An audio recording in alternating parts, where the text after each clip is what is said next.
नमस्कार। स्वागत है आप सबका राजनीति के इस अखाड़े में। मेरा नाम है अजय सेतिया।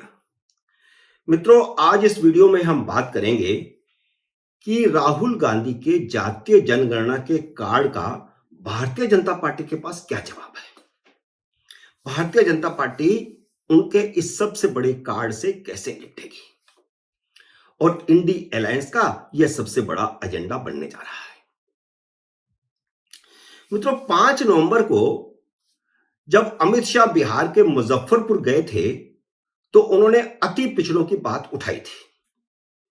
उन्होंने कहा था कि बिहार की जातीय जनगणना में अति पिछड़ों के साथ धोखा हुआ है। भारतीय जनता पार्टी ने जातीय जनगणना का समर्थन किया था, लेकिन भाजपा को यह नहीं पता था कि लालू प्रसाद यादव और नीतीश कुमार मिलकर अति पिछड़ों के साथ धोखा करेंगे। अब देखिए कि जातीय जनगणना में यादवों और मुसलमानों को तो ज्यादा दिखाया गया है, लेकिन अति पिछड़ों को कम दिखाया गया है। मित्रों, आपने महसूस किया होगा कि जो भारतीय जनता पार्टी जातीय जनगणना का विरोध कर रही थी, वह अचानक पलटती हुई क्यों दिखाई दे रही है। जो भाजपा यह कह रही थी कि जातीय जनगणना हिंदुओं को बांटने की साजिश है, उसे भाजपा के शीर्ष नेता अमित शाह ने यह क्यों कहा कि भाजपा ने जातीय जनगणना का समर्थन किया था। हां, यह सच है कि नीतीश सरकार ने जब जातीय जनगणना का प्रस्ताव पास किया था, उस समय भारतीय जनता पार्टी और जेडीयू की साझा सरकार थी। और जब सर्वदलीय प्रतिनिधिमंडल लेकर के दिल्ली आए थे नीतीश कुमार, तब भारतीय जनता पार्टी के प्रदेश के नेता भी उसमें शामिल थे। इन्होंने मांग की थी कि देश में जाति आधारित जनगणना करवाई जाए। तब आरजेडी सरकार का हिस्सा नहीं थी। जातीय जनगणना के फैसले में भाजपा शामिल थी। लेकिन यह भी सच है कि भारतीय जनता पार्टी ने हमेशा राष्ट्रीय स्तर पर जातीय जनगणना का विरोध किया था। मैं पिछली बात भी याद दिला देता हूं। सन 2000 में जब जातीय जनगणना होनी थी, उस समय अटल बिहारी वाजपेयी की सरकार थी। तब भारतीय जनता पार्टी के एक बड़े महाराष्ट्र के ओबीसी नेता गोपीनाथ मुंडे ने दबाव डाला था और सारे राजनीतिक दलों के ओबीसी नेताओं की तरफ से यह दबाव डाला गया था वाजपेयी सरकार पर, जिसका नेतृत्व बल्कि गोपीनाथ मुंडे ही कर रहे थे कि जाति आधारित जनगणना करवाई जाए। लेकिन अटल बिहारी वाजपेयी इस दबाव में नहीं आए और उन्हें जाति आधारित जनगणना नहीं करवाई।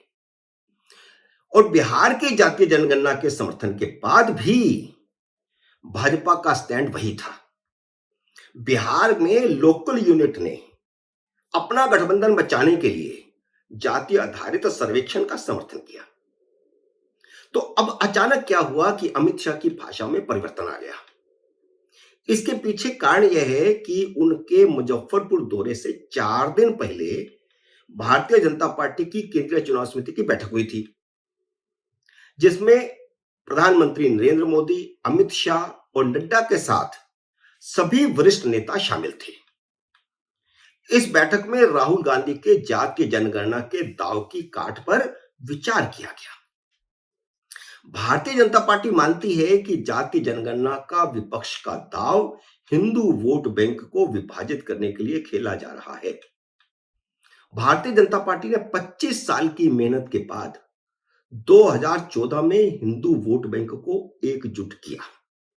राम रथ यात्रा के बाद से हिंदुओं को एकजुट करने का प्रयास शुरू हुआ था, जिसका प्रतिफल पूर्ण रूप से 2014 से मिलना शुरू हुआ।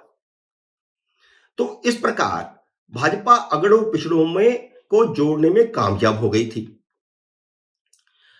इसलिए भाजपा ने ओबीसी सर्वेक्षण करवाने पर विचार किया कि अगर हिंदू वोट बैंक जो इकट्ठा हुआ है 25 साल की मेहनत के बाद, जातीय आधारित जनगणना का कार्ड जो कांग्रेस का है, वह फिर से उसको विभाजित कर देगा। इसलिए इस पर मंथन करके यह विचार किया गया कि अब क्या किया जाए। तो क्या किया जाए, तो उसमें फार्मूला आया कि ओबीसी सर्वेक्षण करवाने पर विचार कर लें कि अगर सरकार ही ओबीसी सर्वेक्षण करवा देगी, ऐलान कर देगी सरकारी तौर पर, तो यह कार्ड नहीं चलेगा।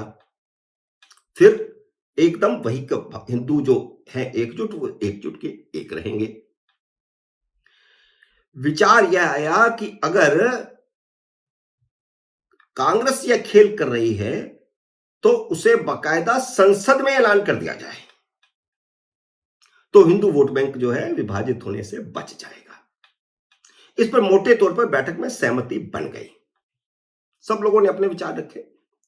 अगले दिन फिर अमित शाह, नरेंद्र मोदी खुद और जेपी नड्डा, ये तीनों ओबीसी नेताओं के साथ बैठे। जो भारतीय जनता पार्टी का ओबीसी का सेल है, उसके साथ बैठक हुई और इस बैठक की खबर अभी तक बाहर नहीं आई।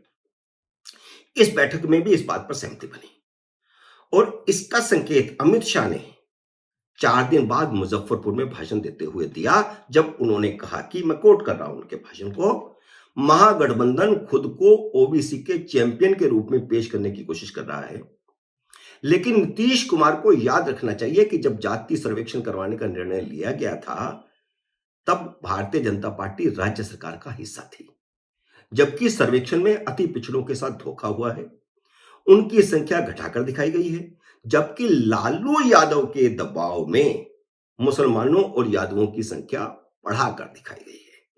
अब यह पेच यह है कि जब फैसला हुआ तब तो भारतीय जनता पार्टी साथ थी और जब सर्वेक्षण हुआ तब नीतीश कुमार के साथ लालू यादव थे। तो अमित शाह का कहना है कि लालू यादव के दबाव में यह संख्या का हेरफेर हो गया है। फिर आपको याद दिलाता हूं, मुजफ्फरपुर से भी 2 दिन पहले अमित शाह ने छत्तीसगढ़ की राजधानी रायपुर में भी इस मुद्दे को उठाया था। उन्होंने उस वक्त भी संकेत दिए थे कि ओबीसी सर्वेक्षण के बारे में विचार किया जा रहा है। उन्होंने प्रेस कॉन्फ्रेंस में कहा, मैं फिर कोट कर रहा हूं, हम वोटों के लिए तुष्टीकरण की राजनीति नहीं करते। हम पार्टी के भीतर चर्चा करने के बाद जातीय सर्वेक्षण पर उचित निर्णय लेंगे। भारतीय जनता पार्टी ने कभी भी जातीय जनगणना का विरोध नहीं किया, लेकिन इस पर बहुत सोच विचार कर निर्णय लेना होगा। तो यह जो संकेत है कि हम विचार कर रहे हैं, हम विचार करेंगे, निर्णय लेंगे, हमने ऐसा नहीं किया कि हम जातीय सर्वेक्षण नहीं करवाएंगे। यह रायपुर में उन्होंने साफ ही कह दिया था। 1 और 2 नवंबर की बैठक के बाद भाजपा का ओबीसी सर्वेक्षण ड्राफ्ट तैयार हो रहा है, जिसे भारतीय जनता पार्टी के ओबीसी नेता ही तैयार कर रहे हैं। इस ड्राफ्ट को ओबीसी सर्वेक्षण के दौरान किस जाति को आरक्षण का कितना लाभ मिला है और कौन सी जातियां रह गई हैं, इसका भी खाका होगा इस ड्राफ्ट के अंदर। यह ड्राफ्ट फिर सौंप दिया जाएगा मोदी को। मोदी और अमित शाह, नड्डा बैठ करके इस पर कुछ चेंज करना होगा तो करेंगे और उसके बाद यह केंद्र सरकार को सौंप दिया जाएगा।